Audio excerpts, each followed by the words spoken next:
Representing the 31 to 53 foot class in the center console category, the Regulator 34 has an overall length of 33 feet 10 inches, a beam of 10 feet 11 inches, and max horsepower rating of 900.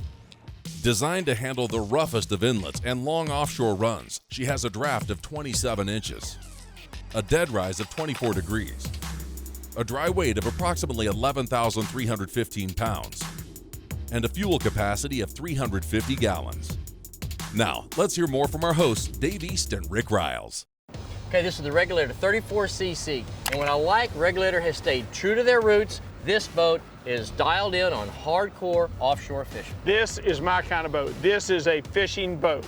Is there plenty of places to keep mom and the kids comfortable? Sure there is. But its mission is unlimited blue water fishing.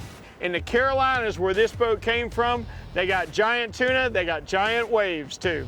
What's good about it is it can handle the rough water like you're seeing, but still it's a manageable size. 2 guys, that's all you need. You don't have to have a captain, you don't have to have a crew. If you're looking for a boat that's just under that 40-foot mark as far as the ride and the feel of it, but yet you want to stay in a more functional size, 34 feet, this boat will do it.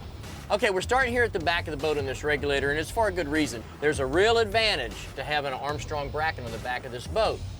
Less wetted surface, better performance. Not only that, the sound is back here.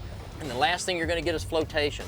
We've got the weight of these 3 engines back here. The bracket itself has flotations that help support that weight. When they're back there and they're out of the way, that makes it so much easier for my anglers to cross back and forth, not have to get involved with the engines.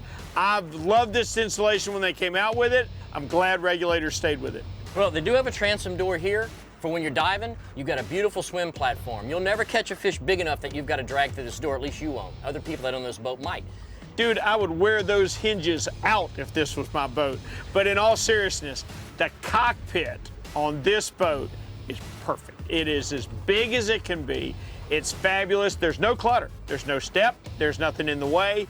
This is just flat where it happens on a 34 Regulator. Bring several of your buddies.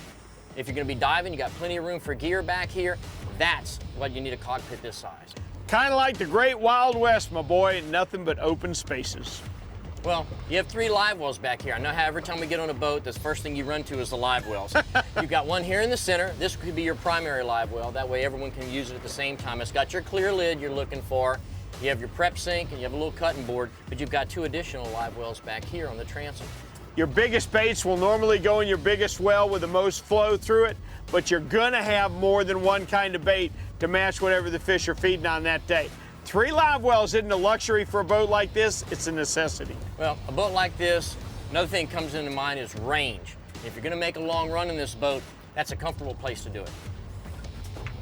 Now see what I'm talking about when I say comfort? Yes, I do, my boy. Let me tell you what, I could ride a long ways right here. Well, if it's rough, you're gonna stay out and fish in this boat. There's no reason to come back in. You're gonna wanna be comfortable, especially for a long run in rough seas. You're locked in these seats. You're not gonna have to feel like you have to hang on. The seats are gonna hold you.